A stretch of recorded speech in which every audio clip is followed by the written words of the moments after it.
Two. Yo, what's up? We out here. It's the Buff Missionary back again. I am in Walla Walla, Washington. First time being out here. Never been done before, but you already know we had to bring you a podcast from here. I'm here with my new friend, Lauren. What's up, Lauren? Hi. And she is a missionary. I'm going to let her tell her story. I'm not going to go too far into there. What I will say is, if this is your first time checking out the channel, like, subscribe, share, hit the bell so you don't miss future podcasts, future episodes. We got a lot of cool stories coming your way. So make sure to tune into that. But without any further ado, Lauren, thank you for being able to join me on the podcast.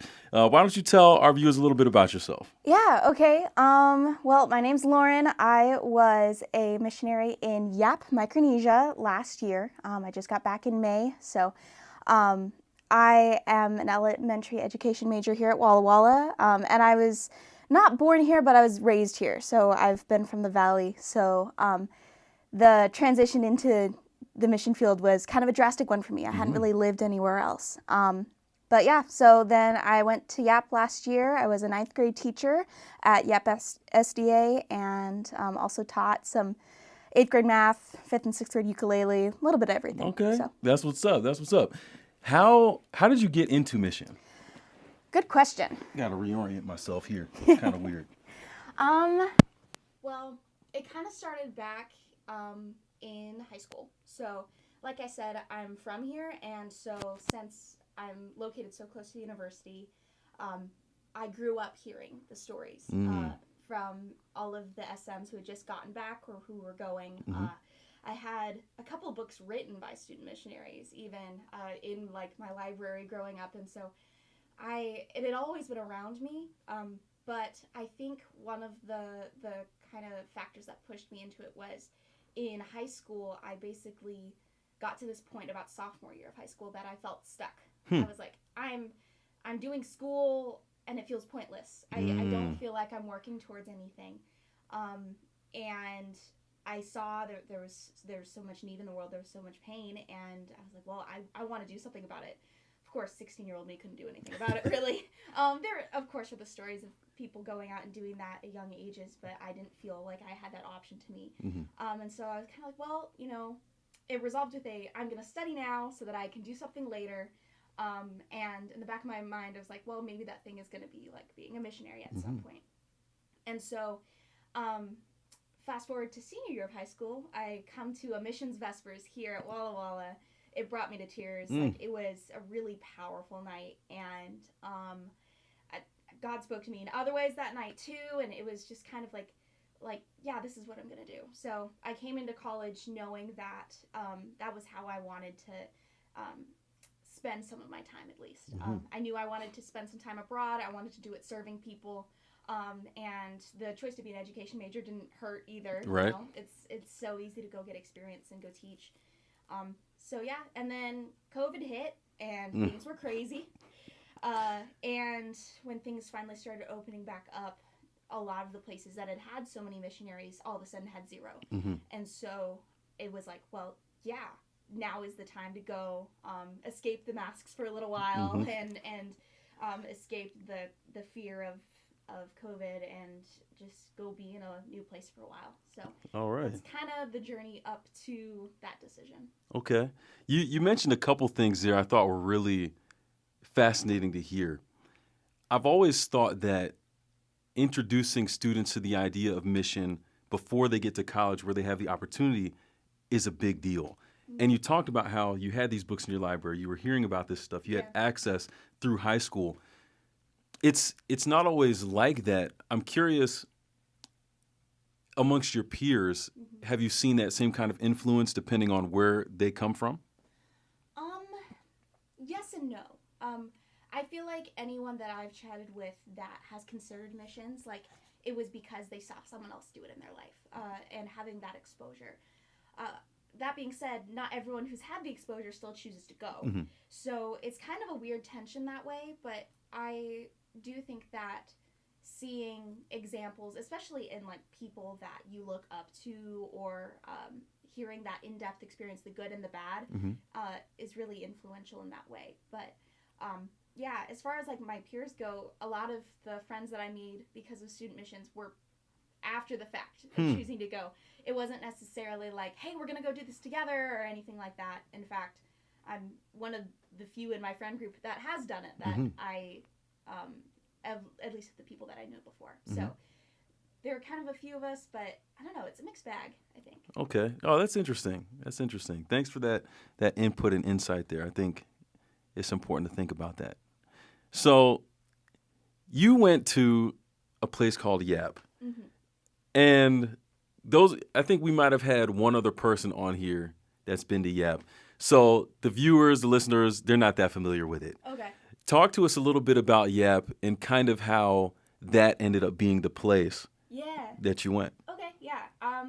Well, Yap, Micronesia, itty bitty little island, tiny. It's actually made up of 4 islands that are close enough together that there's bridges in between them. And they're all protected by the same reef. And then there's some outer islands that are within that state in Micronesia as well. But as far as the decision to go there, it's kind of some people feel like called to a specific spot or have this like, oh yeah, I'm going to go there, and they know. I probably didn't know until May before I left. Wow. So I left in July, and I didn't know where I was going until May. And part of the decisions there was, since I'm an education major, I knew I wanted to teach. Because of COVID, visas and getting in and out of countries was a little up in the air. And so since the islands, a lot of them are protectorates, it made more sense to go there. And because you don't have to worry about the visas, a lot more transfers, it's all in US dollars. So that's kind of what directed my attention that way. And then within the islands, I was just kind of talking to people, getting their experiences. I had talked to a couple of my friends who had been there. And I didn't really know them super well before that, but I really wanted to find out about their experiences and kind of heard about that. And I felt like every time I was in the SM office, one of these people, his name's DJ, who was there before me, he'd be like, you should go to Yap. Think of the fun Instagram captions. Think of the fun, and like he would keep saying like, you should go do this thing, you should go do this thing, you should go to Yap. And his persistence just stuck. And so I was like, well, I might as well look into it. And so then I started looking at the history of the school there. I found out that they had to close down the high school levels because of COVID, that they'd been operating only with people that were willing to in the island plus some virtual, which was a lot of hard work for them. And the more I heard about the island, the more I was like, I know they need me. I know I have some flexibility while I'm there. And I've heard enough about the place that I feel like it's somewhere that I can be. And so that kind of drove me that way. And then, I guess the rest is history. So. Okay. No, for sure. What was your first impression actually arriving in Yap? Well, okay. The lead up to Yap is part of the arrival in Yap. Okay. Because as I mentioned, I left in July. I was supposed to leave earlier in July. I ended up leaving actually technically July, first day of August, depending on how you look at that, the international dateline switch. That's true. But I didn't arrive in Yap until September. So because of COVID, the islands had quarantined themselves off. And so up until that summer, no one had gone in. People had left, but no one had gone back in. And so their whole system for getting people back in the islands involved 2 weeks of quarantine. For me, it ended up actually being 3 because they lengthened it while I was in quarantine. But in order to get into the quarantine, you have to get on this list. In order to be on the list, you have to have connections. And so we kept trying to get onto this list, and it kept getting delayed. So at first, the first delay, I stayed at home for 2 weeks. And then Andrea called me up. She's like, well, it's going to make a whole lot more sense if you wait there, because then if you get on the list, it's not extra flights. So then they flew us to Guam because there was space in the Guam Micronesia mission. And then we sat there for a month. And it wasn't just sitting there. There was lots of good connections with other SMs that were in the same boat, because we were all in the same boat. There were really good connections with the people in the churches there, with the young people there, that kind of fueled my year. And then we finally got on a list. We quarantined in Guam for a week. We fly to Yap. We quarantine there for a week. They tell us we're staying for another week. We stay for another week. I teach virtually while I'm staying there for another week. Wow. And then I finally get in the classroom. So my first impression of Yap was the middle of the night. It's hot. It's muggy. We're all wearing masks, and like everyone that's dealing with us is in face shields and full garb because they don't have a health system to be able to deal with COVID, or at least they didn't at that time. They didn't have the types of vaccination they needed, and so we're sitting there in like all of this regalia, and it's hot. There's no air conditioning. In fact, they have the heater on because it's supposed to kill the germs. So it's like 90 degrees in a bus. We're all crammed in there with our stuff. And then we get to our quarantine rooms and we sit there for 2 weeks. Wow. So it's the first impression is all very dark and crowded and muggy.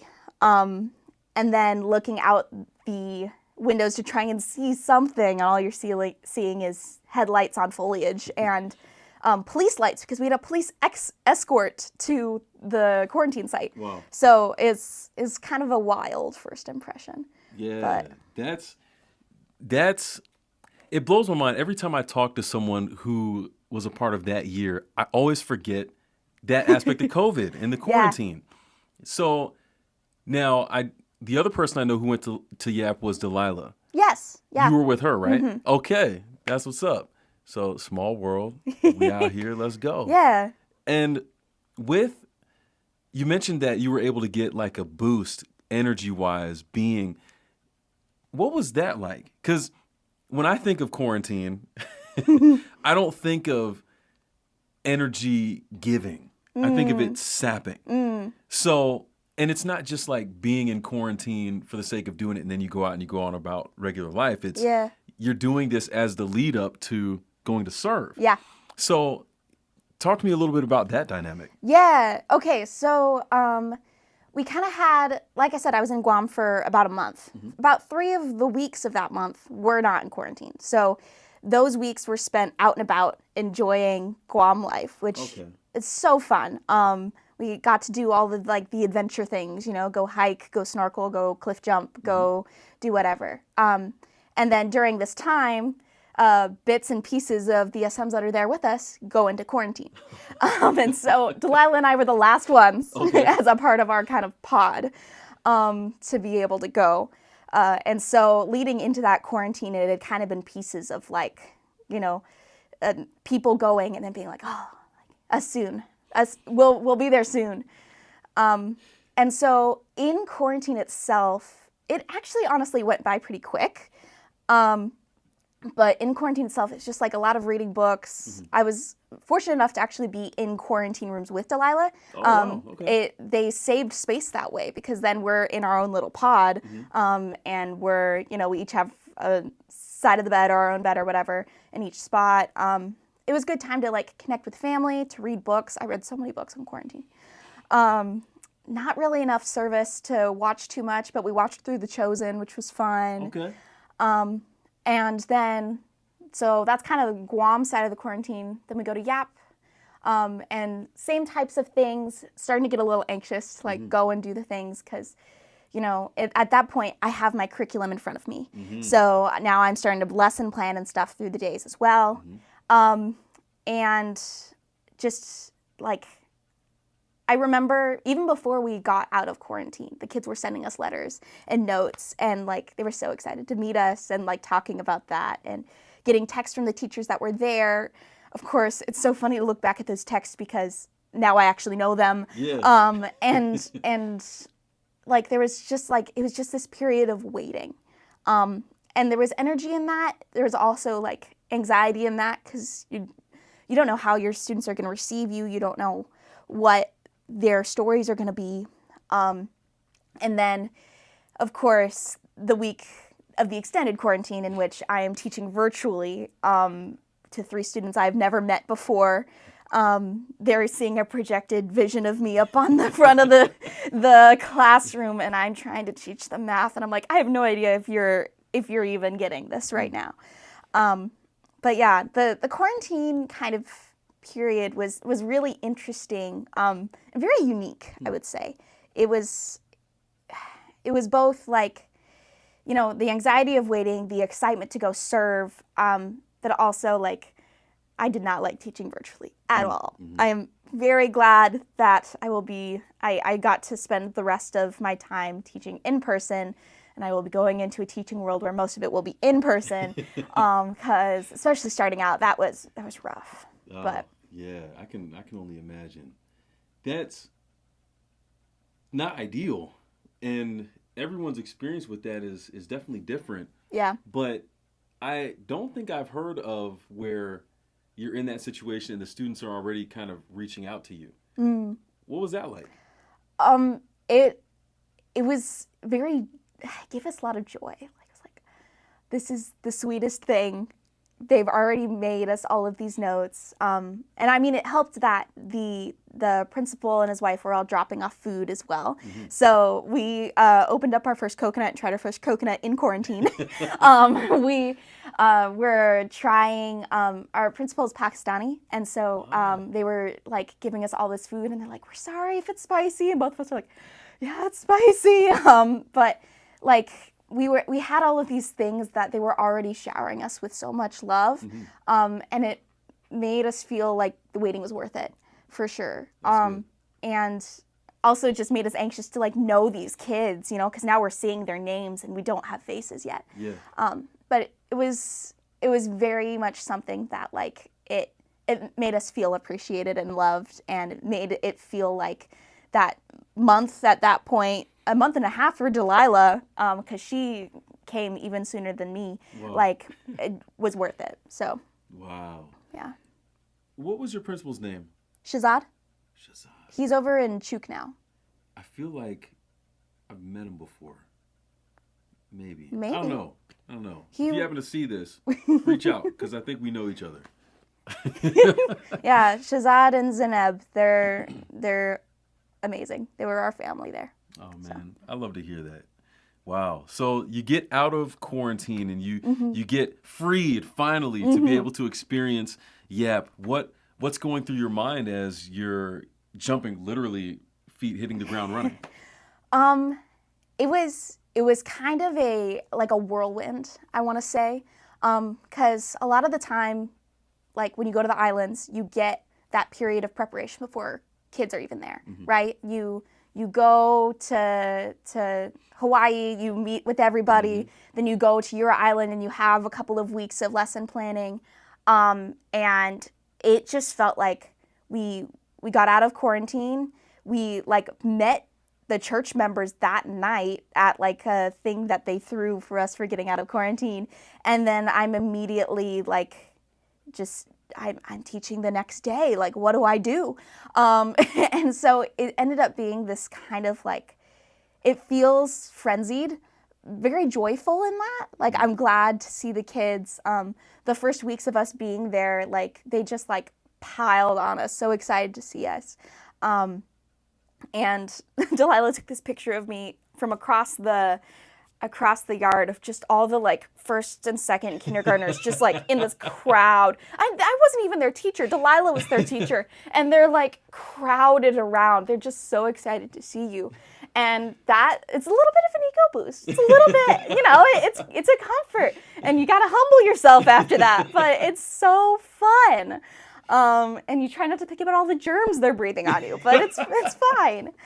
That's fair. But yeah, those first weeks were like kind of crazy. I still hadn't quite gotten my schedule worked out yet, because Shazad was very much like, well, this is like a sample of what people in the past have done, but I didn't really feel like I had a rhythm of what everyone else in the school was doing, and so those first couple weeks I was just trying to get a feel of like what speed my students needed to be going at, when they needed breaks, when they didn't, like how to be up front in a classroom and be able to present, which now is like second nature.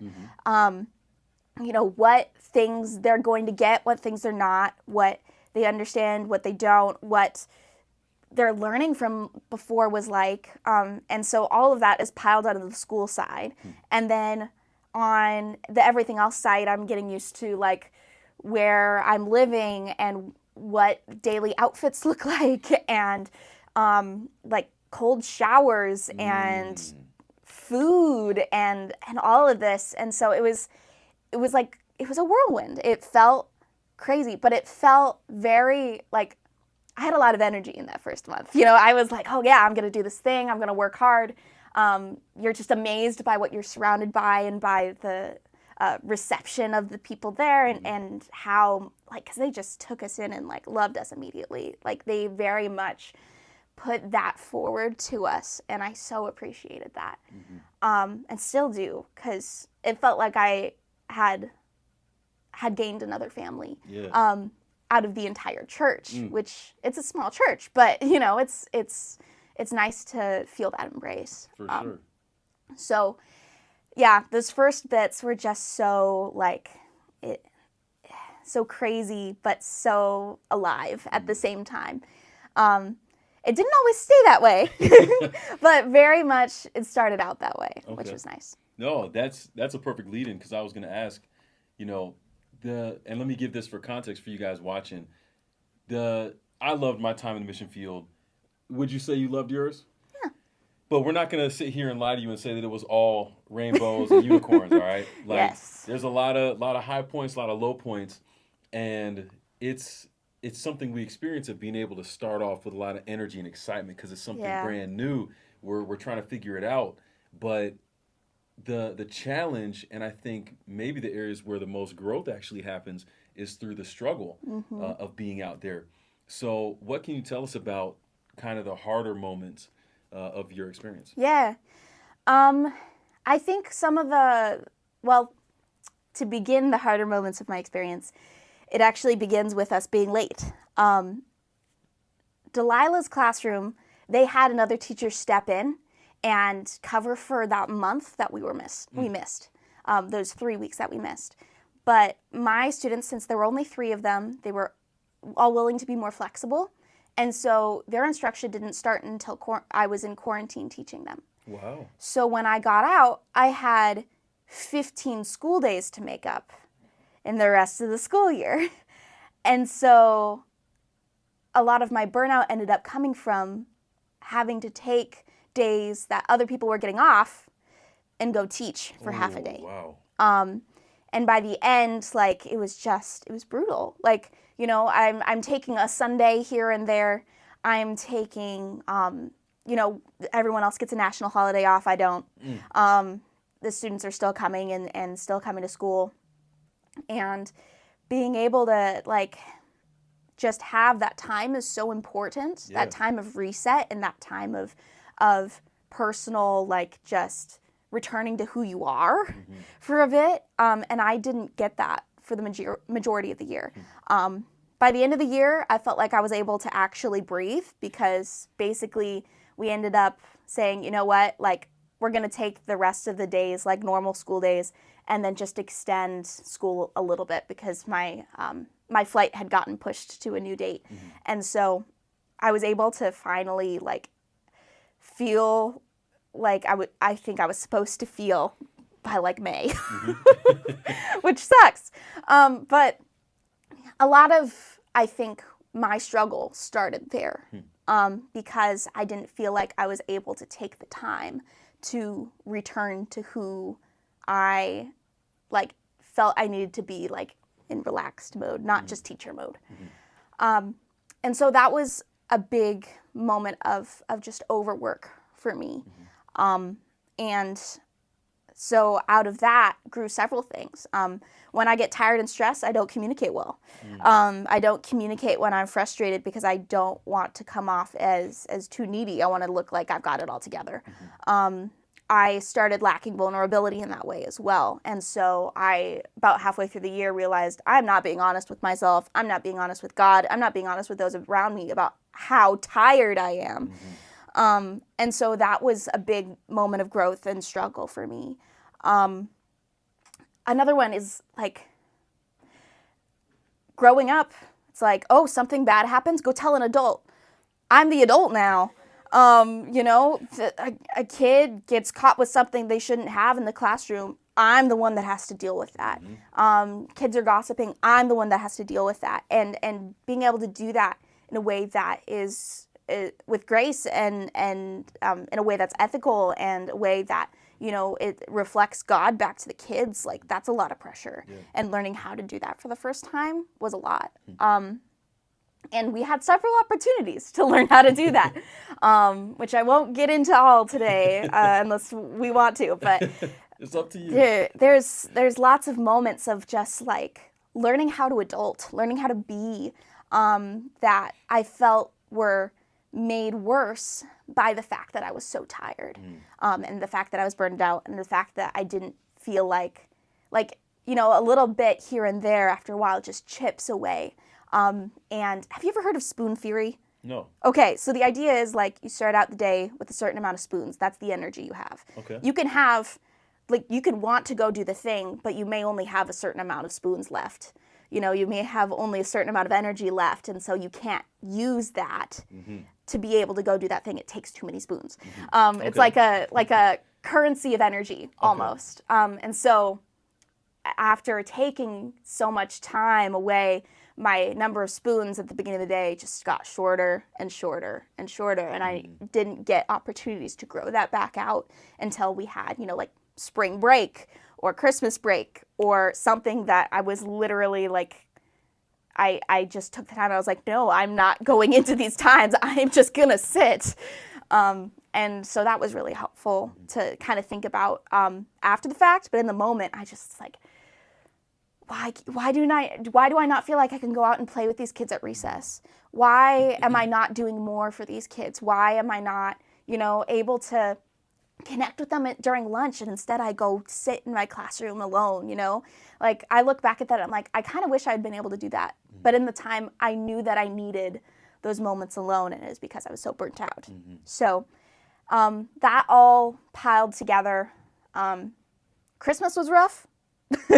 Just because, especially Christmas Eve. Christmas itself was okay. Christmas Eve was not Christmas Eve here.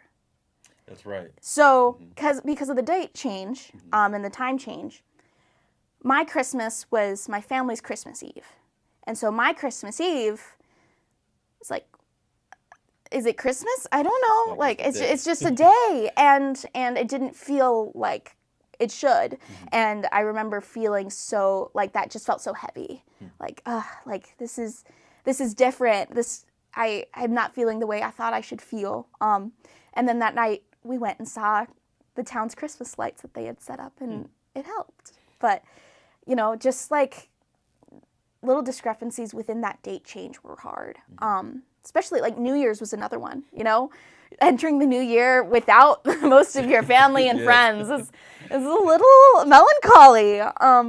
But like there are always going to be those moments of like, when you're away for something for the first time, that are a bit of a jarring kind of shock.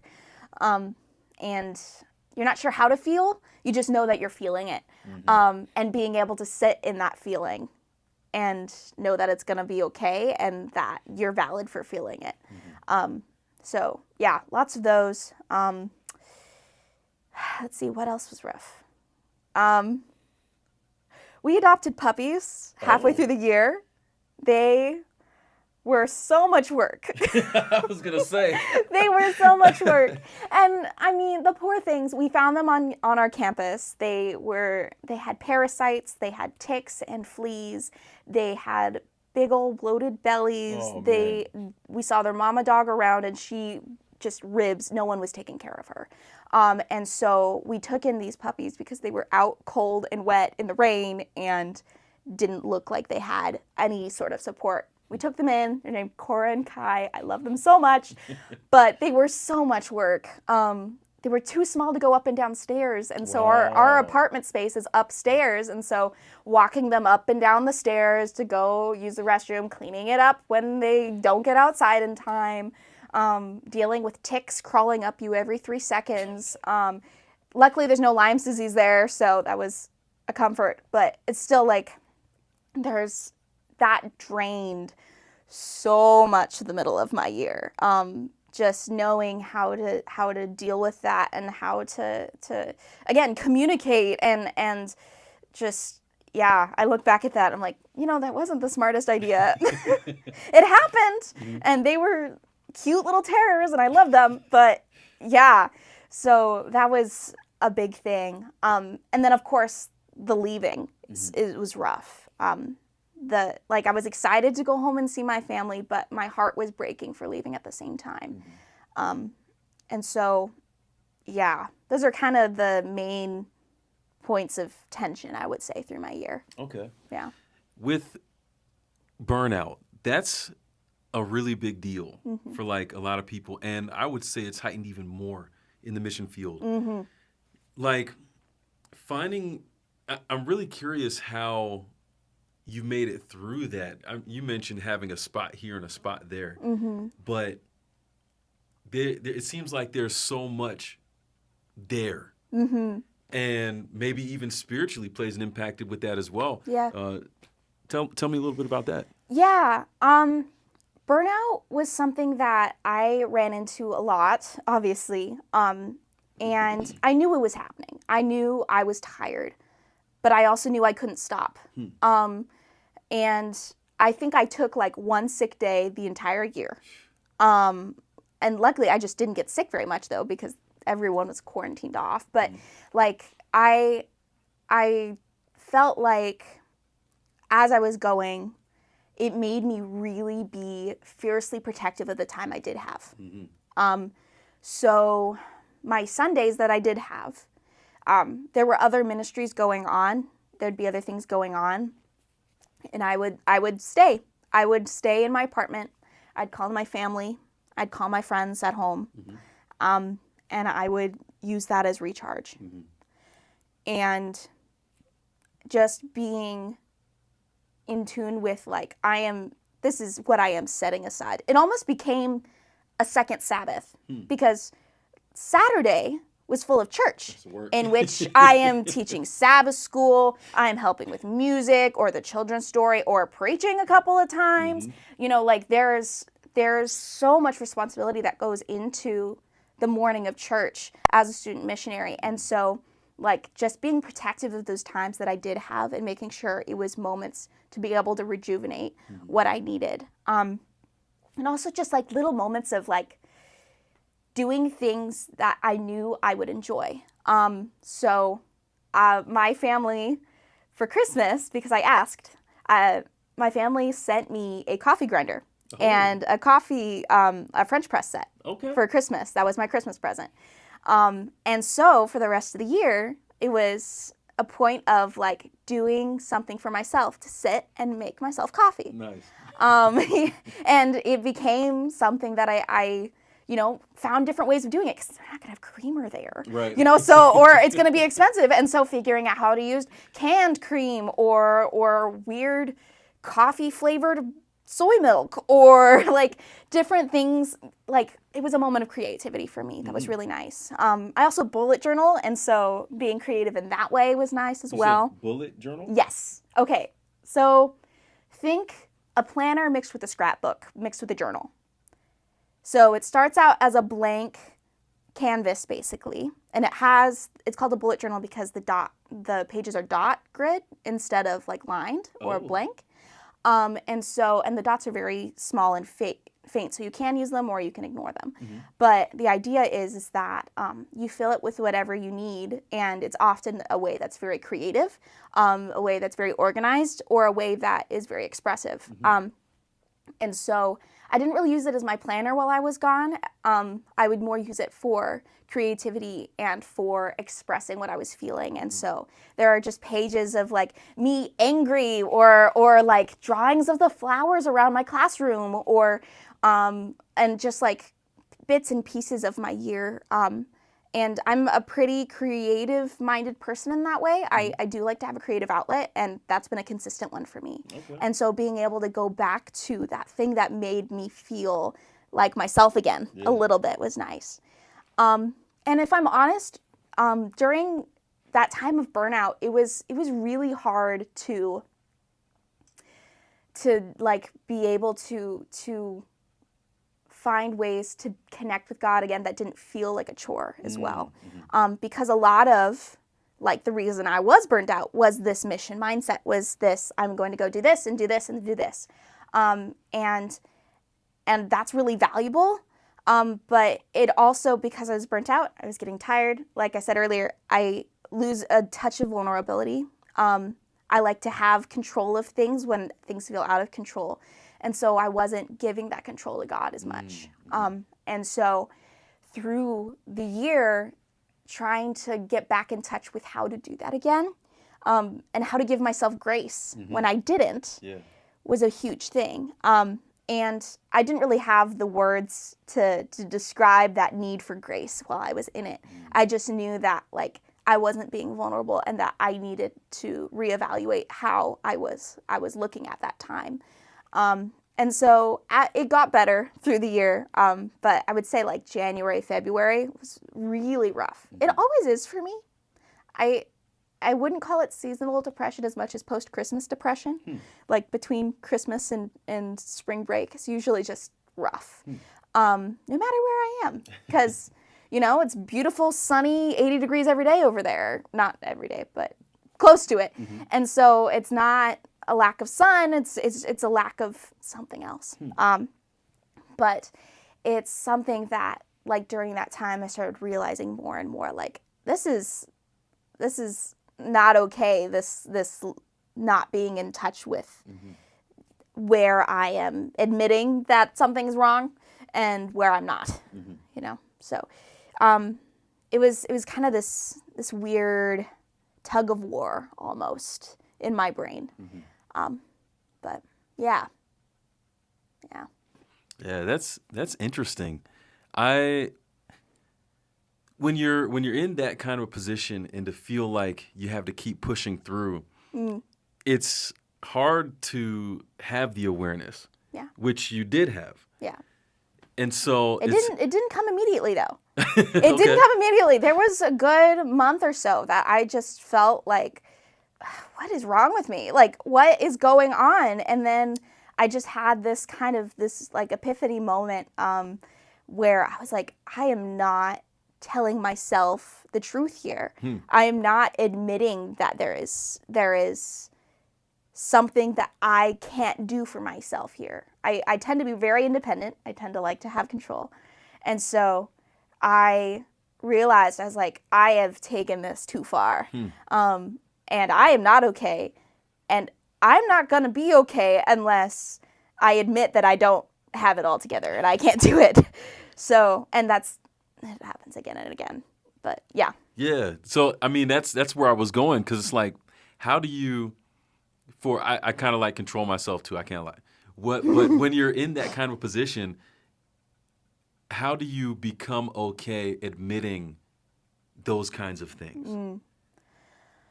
I think it's a mixture of things for me. It usually takes some crying. It usually takes just there's usually some sort of breaking point involved, where it's like, it's a moment of just like, oh man, like I feel like I am not enough.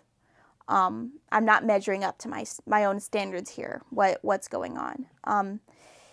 And I think getting to the point where it's okay with not being okay, it takes constant reminder of a voice of grace in your life. And I'm still learning how to do this. Chaplain Andrea actually is really great about like talking through this and being like, what would the voice of compassion say to this? What would the voice of, Jesus say to this? And just trying to identify, like, okay, this is where your brain is at. This is where you feel like you're not enough. These are the voices of negativity in your life. And how do we go about realizing that it is okay to not be enough? Because as soon as I realize it's okay to not be enough, it helps me release that feeling of needing to be enough and needing to control. And so, like I said, this is still in progress. But I think that has been a big thing for my realization in the last year or so, is this idea of it being a process. That process is never finished. And of course, these are all things I've heard growing up. Growing up Adventist, you hear this all the time. Facts. And yet, you don't fully realize it or fully apply it to yourself. You can apply it to other people.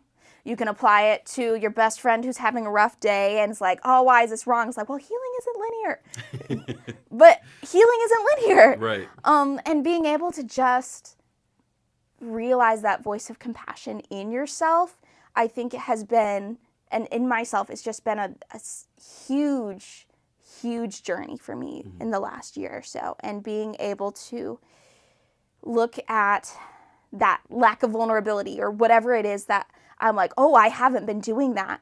And not criticize myself for realizing it, not realizing it sooner. And not letting myself, like, hearing what that critical part has to say and then being like, well, but we're here now, you know, and being able to move forward with that. And again, I've been doing this. I think this realization started for me about this time last year. Wow. And it's been an entire year of going through cycles of this, where I go into this moment where I'm like, like I should have. And then just being able to be like, well, but we realize this now. We're going to move forward with that knowledge. We know that in that moment we were doing the best that we could. Yeah. And being forgiving of myself in that moment. And knowing that I don't have to cringe at past self either. And knowing that in the future I won't cringe at me. And just having grace. And all of that just stems from knowing that Christ gives me grace first. He's not disappointed in me for that. And knowing that I'm constantly working forward in that it's been a huge thing. So I'm happy to hear your progress in that and your Thanks. experience there. I think it's so valuable because I'm going to touch on it tonight at the Vespers, but it's this idea of Christianity teaching us it's about doing and doing and doing. Right. And this huge standard that we have to try to reach up to. Yeah. But it's like, can we do that? Not really, but we feel so bad when we don't reach it because of what the Christian culture tells us. It's a hard thing to get caught up in. Yes. And trying to break free of that, it's like trying to get out of the matrix. Yeah. No, exactly. And it's been something I've been especially working through and conscious of because I'm going into being a teacher. This is going to be the type of cycle I'm going to have for the rest of my life of going and being of service, but also still trying to stay centered in this moment of grace for myself and being able to trust that God did the things that I couldn't, or that He is going to make the best of those moments that I felt like I wasn't enough, you know? And even when I'm not able to believe even that, just being able to like have trust in that past self to have been doing the best that she could. Yeah. So there's so much power there too, because a lot of people look at things like being a missionary and being a pastor. I'm not a pastor. I went to seminary, but I'm not a pastor. I don't get twisted. But they look at these things where it's like, a person is taking somewhat of a spiritual responsibility for someone else, and they think that they have to be at X level to do that. And we look at ourselves and we're like, well, I'm not that good. I'm never going to be that good. So how could I ever like do something like that? But you don't have to. Yeah. And it's an important thing to realize that God uses. This is the thing I love about the Bible, and it's one of the things I really struggle with when it comes to kind of the way Christianity looks at it. It's clear there's only one dude in there that was perfect. That was Jesus. Everyone else was messed up. You know? And when you look at some of the people that God chose to use for the most incredible things that He did, they were people that everyone would have thought they're the lowest of the low. Yeah. And it's like, well, wait a second. How come that message isn't being talked about more? Yeah. You know? Instead of, we got the standard, like that stuff, it's there. I'm not saying it's not important. Don't get me wrong. But it's like, there's more to the story. Yeah. And so many more of us can benefit from knowing that, hey, it's okay to be where you are right Yeah. now. And I mean, also just the piece of like sometimes being in that moment, being like looking at like, oh yeah, like King David and all of this stuff that he did. He spent how many years just as a shepherd, right? Right. And his glory to God in those moments were just getting up in the morning and watching the sheep, Hmm. you know, and like being able to like have peace with, okay, I'm not doing some big thing right now. The big thing for me right now is being able to get through my day and go do school or go do work and connect with the people there in the best I can, but you know, just being able to exist and move forward is such a huge part of that too. Yeah. It's a Not win. yeah, and not all of your life is those big moments. Right. And that's something that came up a lot while I was a student missionary because you hear about the stories. Yeah. You hear about like the conversion experience, the you know the demon possession that they got figured out, that the you know the come to Jesus moment, and yeah, those happen.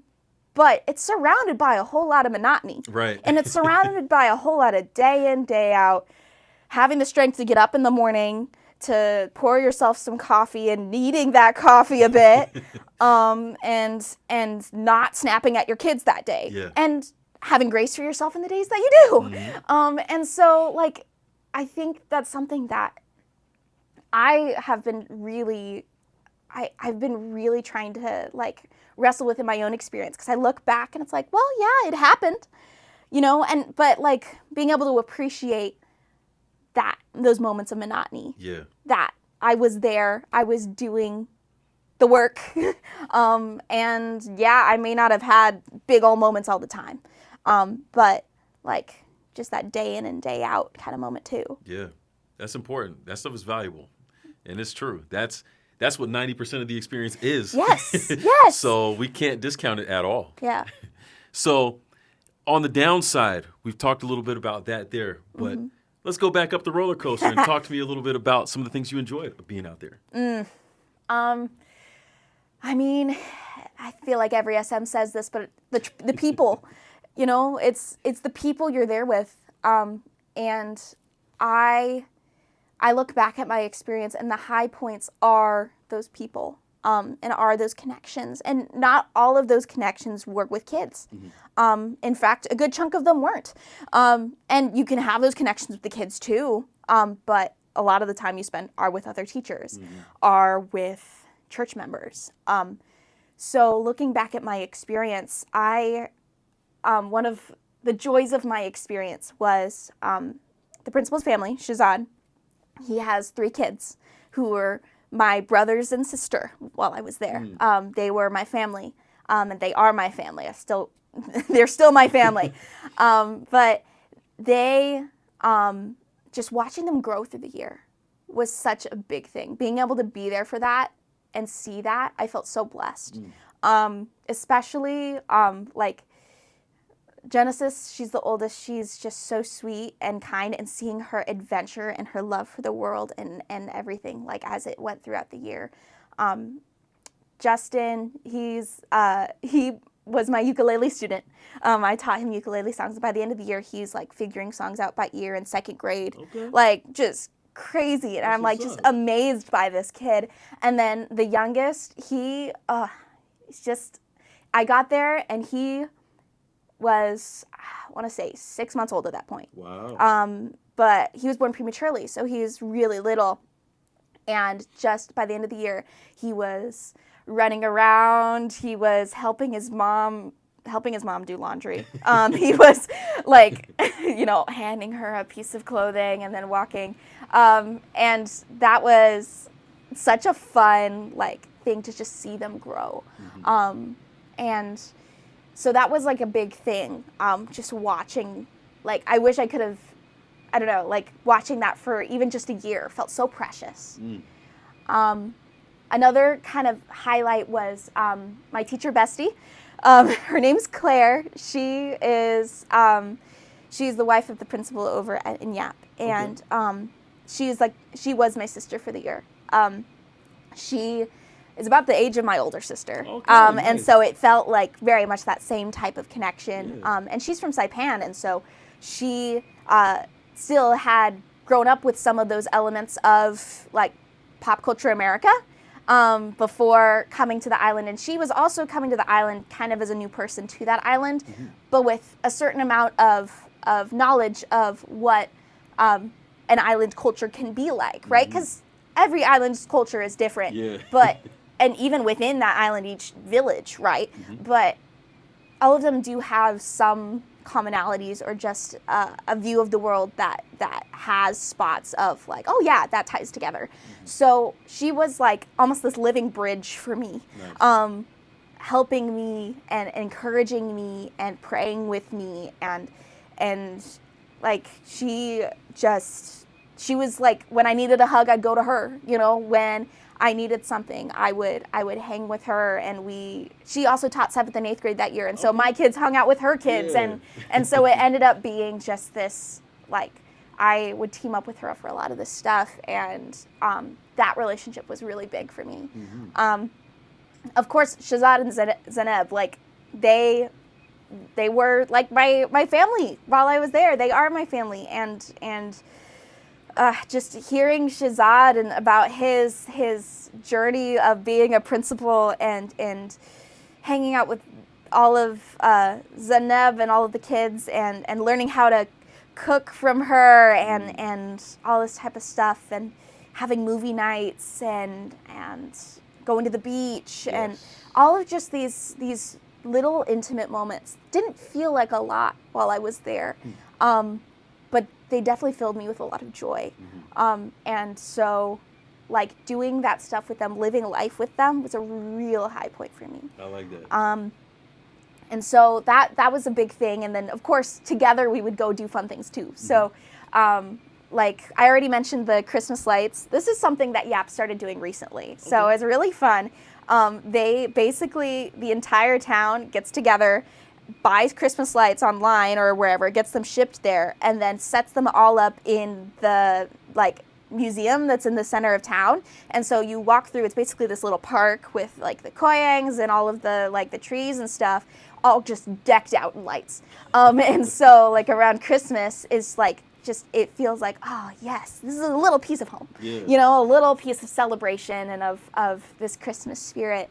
And so having that was such a fun thing. What's some other really good moments? There are a lot of them.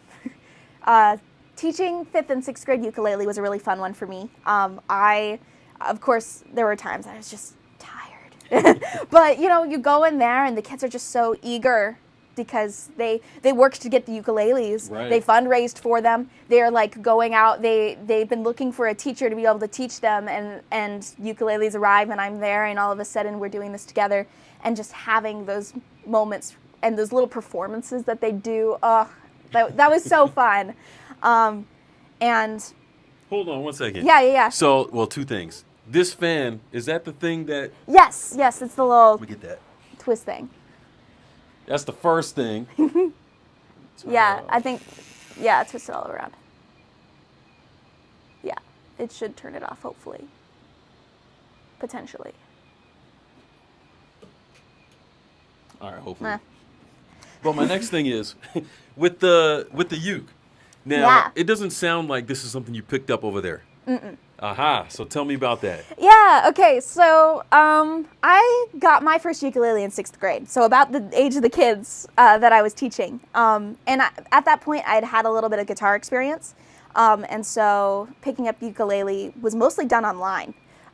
So I looked up chord progressions and YouTube tutorials and songs, and I figured it out for myself. Nice. And so I had kind of had this just like little side of and I had other music background. I had sang in choir and done like flute and saxophone and steel band and a bunch of fun things. Okay. So like I had other things I had done, but ukulele was kind of one that stuck through, and it was a really easy one to just bring with me. Yeah. And so I had brought it with me, and the summer before that, actually working at camp, I had a lot of opportunity to just like play for like our worships.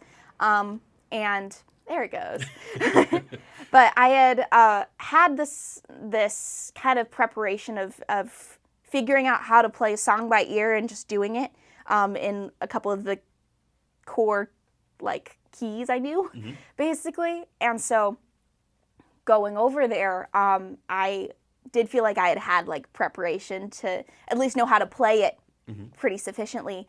And then they asked me to teach it, and I was like, I've never done that before. I was never even taught. How do I go about teaching ukulele? But I ended up starting with like the basics. Like, here are the parts of the ukulele. This is how we treat a ukulele. This is a chord. This is a note. This is a strum. This is a pick. You know, like all of those pieces. Just having them learn how to tune it and learn it tune by ear, like before they had tuners, because they didn't have tuners at first either. And so, like all of those pieces, and then just working on them piece by piece on a chord, and then a strumming progression, and then putting that together, and then add another chord, and oh, you got a song. Let's play it for chapel. And so then it's like this. It just built from there, and I just figured it out, I guess.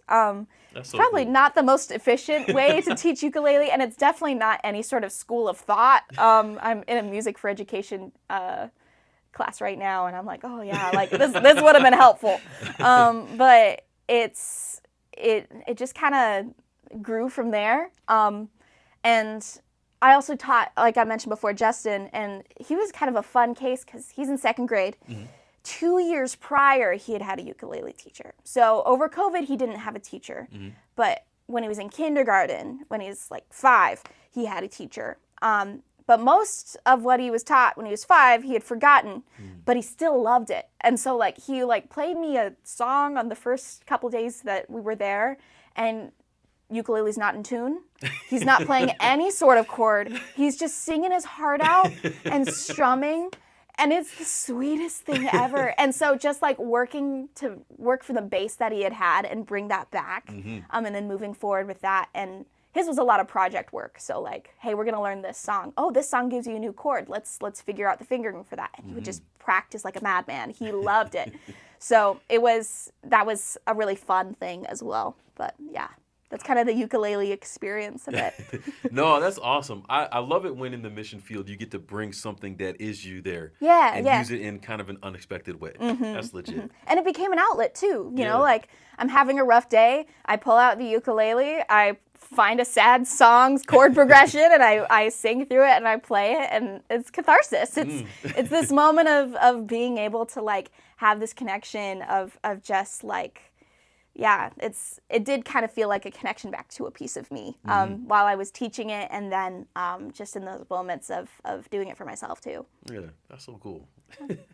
So, low moments, high moments, you put all that in a package. What would you say are some of the big things that you learned about yourself being out there? I mean, as I kind of said before, like there's the adulting. So a lot of what I learned, I felt like was like I knew this about myself, but I didn't realize to what extent. So I knew that I liked to have like a hand in what I was doing and to have control. I didn't realize how much that took over until that high stress situation. I think I learned how to collaborate a little bit better with peers that were all leading together. So, you know, collaborating with other teachers and working on projects with other teachers and that type of thing was a big thing. I learned how to present really well. I can get up in front of my class and give a presentation no problem now. And my teacher voice turns on real quick too. Even among other college students, it's sad. It is a thing. It's a thing. It's a thing. But, you know, just that, like, there was so many things that were just little pieces of things that I realized about myself, and real things I realized that changed a bit about myself. I think one of the things I learned was I learned to relax a little bit, actually. which, I mean, a lot of people that come back from an island will come back with that. You know, you come back on island time. Hey, I'm still on it. Let's go. Yeah, no, it's a thing where you start valuing the connections you're making along the way rather than the timeliness of it. Before that, I was so stressed by being late, you know, like especially like homework and having things done. Like I did not want to wing things. Like I wanted to have it done. I wanted to figure it out. And I think I relaxed on that a bit. I was able to, you know, be more flexible in a lot of ways. That has been helpful. And yes, I still have my moments. I have learned how to fast walk again, but you know, like there is a certain amount of being able to take a step back. There was a lot I learned about my communication style, about the types of anxiety that I get and why. So like if, you know, I get really worried when someone doesn't communicate with me. I feel like I'm doing something wrong. Especially if the little they do communicate is like, it's hard to handle. And so that can be something that I like, it makes me get in my head. I'm like, oh, am I doing something wrong? Do I need to fix this? Or sometimes it just turns into anger and it's not. If I had just spoken my mind, I would have been fine, you know? Yeah. And being able to like, to know those things, I think helps me enter new places better. Because if I know that going in, and I set up ways to deal with it beforehand, where it's like, yeah, we're going to have a monthly check-in. We're going to talk about these 4 questions every single time. And it will be able to be a spot where we can just check in and see what's going on, you know? And like being able to just set up those systems for myself, I think, was a big thing. I think one thing I realized and learned was just how much I had to learn from the non-Western mindset as well. Okay. I think it's living in America especially, like you get really into the groove of like, if you don't like something, change it, you know? You should be standing up for yourself. You should be an individual. You should, and like all of this type of stuff. And all of that stuff is valuable. But all the stuff in other cultures has an equal sense of value there too. And so, of course, I'm going to be biased towards where I'm coming from. But being able to, like, just, like, learn how to, like, exist inside a new way of thinking is such a huge thing. And I can't claim that I'm very good at it. But, like, just being able to, like, have that moment of step back. I'm like, oh, okay, hold up. This person's not thinking the same way I am. Let's figure out where we can meet. And having that flexibility is a big thing. Let's see, what else did I learn about myself? Yeah, I learned I burned out quickly. I learned that I really love communication and interaction with students. I, relearned why I want to be a teacher. That's good. And those little moments of like, aha, or this, how did I miss this in my high moments? I had this moment, one of my students, she is ADHD, and she is severely so, and also has very bad eyesight. And so there were a lot of ways that we had to accommodate for her in the classroom. And I remember this one day, I'd been doing some research. I had been chatting with one of my sisters who's also ADHD about what type of accommodations she gets because they're about the same age. And just kind of working through like, what can I do to make this better for my student? And one of the ways that I landed on was I'm going to give her basically my own version of an IEP. I'm going to give her a reduced amount of homework questions so that it feels more manageable. It's still going to hit all the core things, but it's going to be adjusted, especially for math was a big one because the other ones she had enough internal interest in to like get through the amount of questions.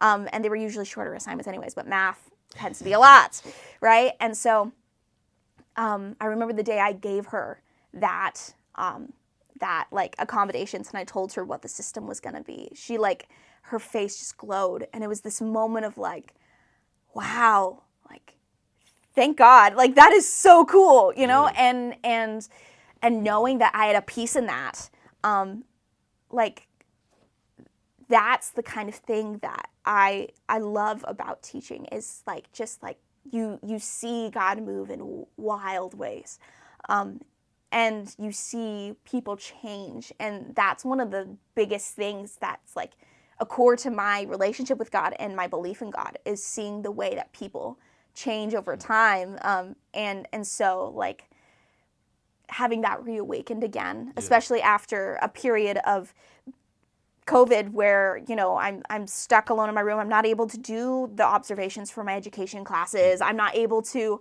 you know, connect with people, new people in a new way. That was a really big thing. So, yeah. I'm trying to think of other things I learned.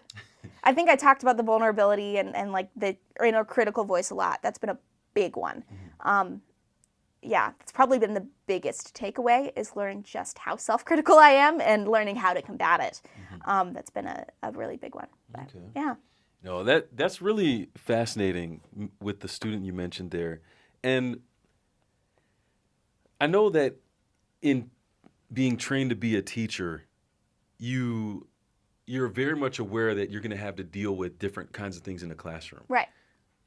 But everyone who goes out to the mission field is not trained, like they're not in that major, you know? Yeah. So it's like, I wonder for her, was that the first time maybe that she'd experienced where someone cared, like, hey, we're going to make this as, I don't even know what I'm trying to say right now. We're going to put you in a position to succeed. Yeah. I think it was one of the first times there for sure, because this group hadn't gotten that very much. They had, I mean, their whole situation with COVID was just rough. Like, they had math teachers like quit halfway through the year. They had like this whole online thing. They basically they're ninth graders at a 7th grade math level, and I'm trying to teach them algebra. Like, whoa. But yeah, she had pieces of it before, I think, because she actually was born in Hawaii, and so she had been in the American school system a bit. But it was definitely this moment of like, you're doing this for me here. Like, I get to succeed in this way again. Like, I remember talking with her mom. Her mom's like just telling me, like, she's such a smart kid. She's such a good kid. It's just this happens. Like, this is what I'm dealing with day in and day out. And you know, being able to like meet that and like find a way to make it work. Like, I could tell, like, the mom was always very grateful. She'd just keep saying like, oh, thank you, you know, and like she'd come to every parent teacher conference and we'd chat about it again, and just having that type of plan was huge. Yeah. It was huge. So yeah, and it showed by the end of the year. She got really motivated, and there were still rough days, and it was still sometimes hard to keep up, but like, it made it so much more attainable. And she's just a brilliant kid. Like, I want to see what she does with her life, because it's like that kind of like, oh yeah, you're gonna go somewhere. Oh, right. So it's really cool. Oh man, that's what I'm talking about. That's what it's all about right there.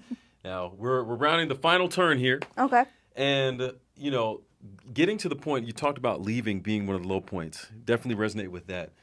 I'm curious, when you look at the things that you were able to learn about yourself there and in coming back and making the adjustments back, what has that experience been like? Yeah. So the act of leaving and like taking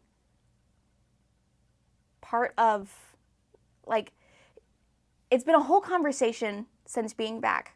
What to take, what to leave, what to keep, and what to let go of. You know, this idea of, you've been out, you've been doing this great experience, and not so great experience too, and trying to look at, what do you keep from that? And of course you want to keep all of it, and you work to keep all of that, but it's also been a bit of that with the coming back too, because I'm stepping back into spaces that I've been before, but I'm not the same.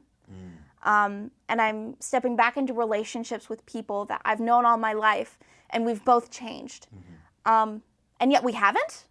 And this kind of tension of like, something has happened. How do you deal with that? And so the act of leaving was hard, especially because it didn't feel like I thought it would. Especially because we ended up extending, in order to get in all of our school days, we extended an extra week after everyone else left.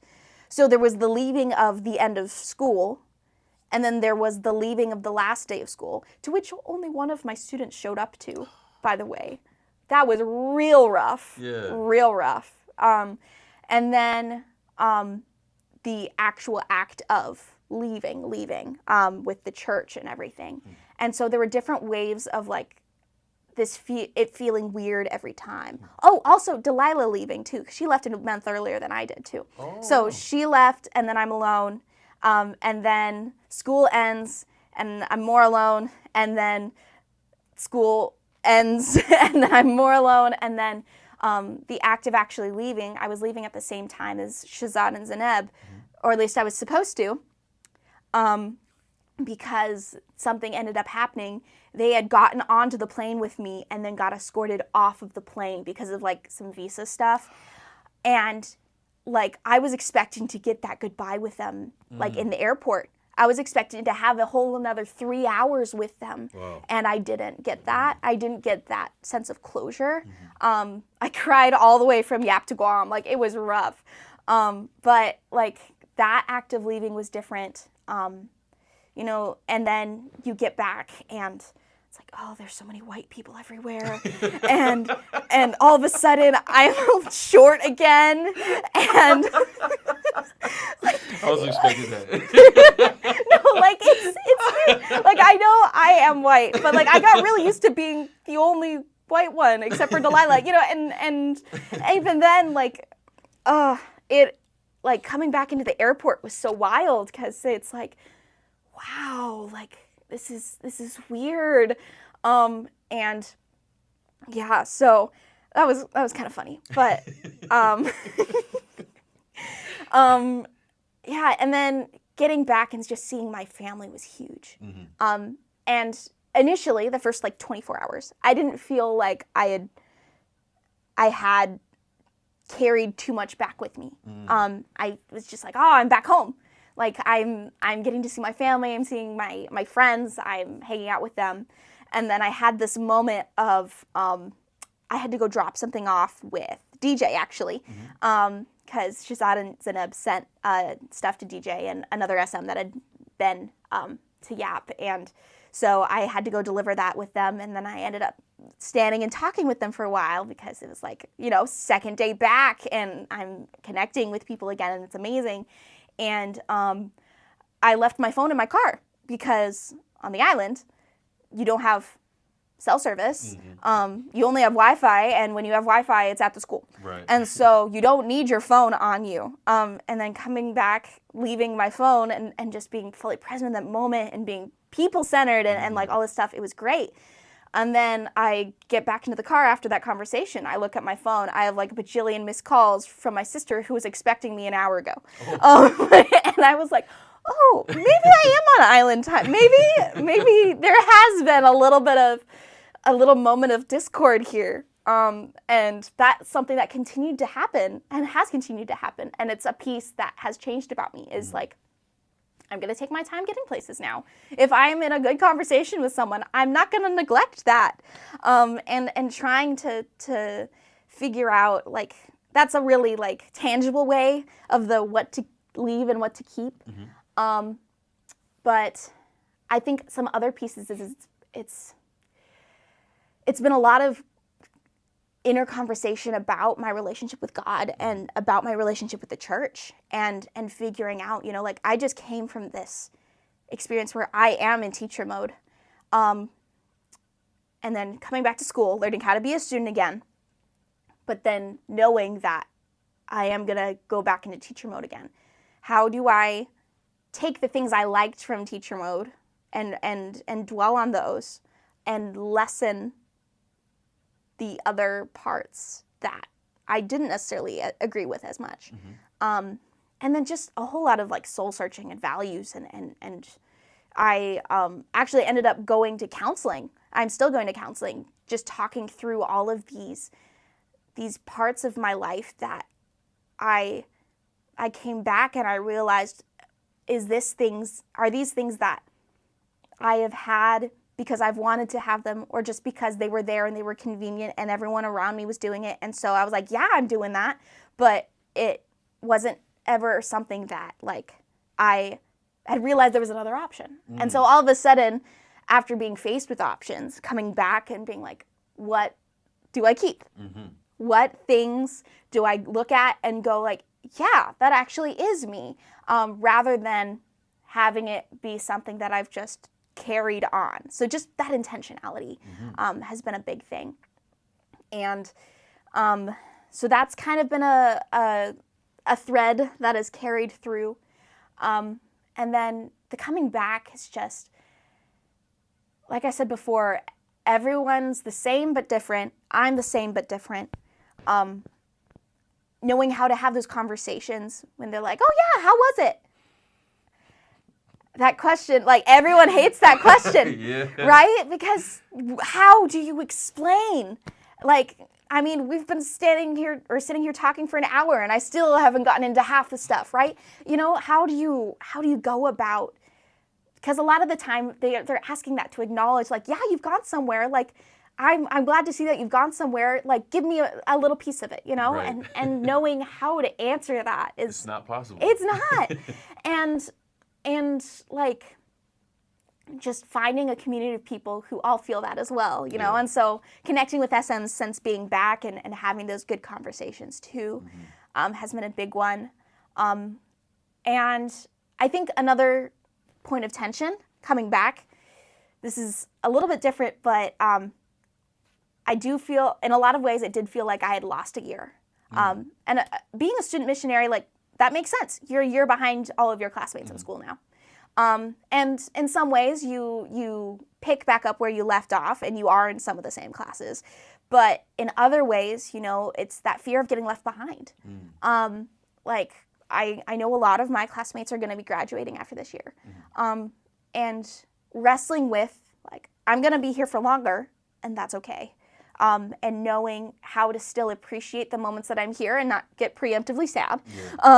Knowing how I am, like, change is something that will happen, and it's not necessarily something that I have to brace myself for and prevent at all costs, and just being able to be more in each moment in the meantime has been a really big thing. So, yeah, those are kind of some of that return types of tensions that I've had. And then, of course, the continuing just, like, fighting of the inner critical self as I'm going through this, because you come back and it's like, oh, yeah, I should be looking back at my experience with this feeling. I should be calling back to them more. I should be, you know, like appreciating that time I had with my kids. I should have done more while I was there. And a lot of that has especially come up after the fact. And so the continual journey of just giving grace and going through life knowing that grace is a gift, and that gift isn't getting taken away. So allowing that has been really good. Okay. Would you say, despite all the tension and kind of the journey that you go through right now, would you trade it? Would you take any of it back? No. No. It's still something that I have I'm so grateful that I got to go do it. There were really hard parts. Like, it's a lot of people say it's the hardest year of your life, and I can't say I disagree. Like, it's hard. But it's so good. Good doesn't mean perfect in this case, but good is good. And just being able to, like, to look back at that and know that that was something that happened. And yes, it was monotonous, and yes, it was tiring, and yes, I got burnt out, and I learned a whole lot, and I know what not to do if I do it again, and you know, that type of thing. But I 100% would do it again. Let's go. And I mean, I am going to do it. I'm going into teaching. So That is a mission field. it is an entire field unto itself. But it's something that it's something I definitely recommend. And when I hear about people wanting to go do it, like I'm like, ah, yes, like I want to see you grow through this too. So yeah. Okay, I'm so glad to hear that. So, as you mentioned, we might have to get another episode because Lorna has a lot more that she would love to share about this. We don't have time right now, but I want to ask you if there was someone that expressed interest in missions, or just to the people listening here. Yeah. What words might you have for them? One thing I always say is like have things and moments that you save that are your recentering that make you feel like you again. And a lot of that for me was calling back home, calling back to friends, having a couple particular friends that, I could goof off with over a phone call and still act like a 21-year-old, and still act my age. Because you do get put in that adult role so much. It's jarring. And you feel like an old grandma, and you feel like you have like all of these weights, but in reality you're just another person. You're just that age, and being able to have little things that tie you to that. So some people that's cooking, sometimes that's creative, sometimes that's like devotional, sometimes it's that act of that connection again that helps you center, but just having those moments that you do protect, that you don't compromise, that help you feel like yourself again. So that's a big thing. I love, of course, just talking to as many people and hearing as many experiences as you can, because every experience is going to be different. I talked to several people who had been to YAP before. My experience was still different than them, and I carried pieces of experiences with me that other people from YAP aren't going to get, but people from other places are, and so hearing as many of those things as you can beforehand, I think is a super valuable thing, because you go into, even if you try not to, you always go in with expectations, and it's always rough when they're not met.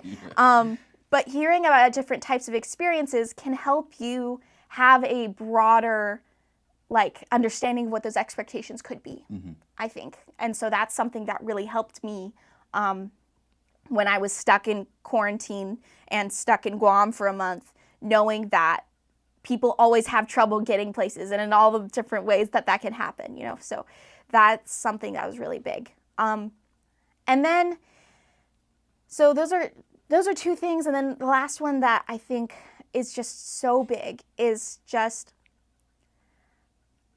it's so easy to get in the mindset of I'm going to help. I'm going to go do this thing. It's up to me. I am they call it the white savior complex, right? You go and you're I'm going to go help. So I am this. And so it's really easy to, if you're not careful and you don't check it, to extend that, to try and change the culture or who they are. That's not up to us. That's up to them. That is not, you're only there for a year, it's not something that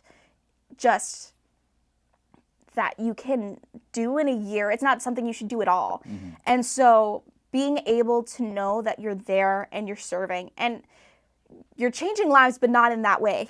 You're being kind, you're being supportive, you're doing what you can for the time that you're there, is such a big thing. And then just knowing that, it can be really disappointing to see situations, and you do what you can, but just knowing where to draw the line of sometimes you can't, and being in touch with that in that place and in that culture is a big thing.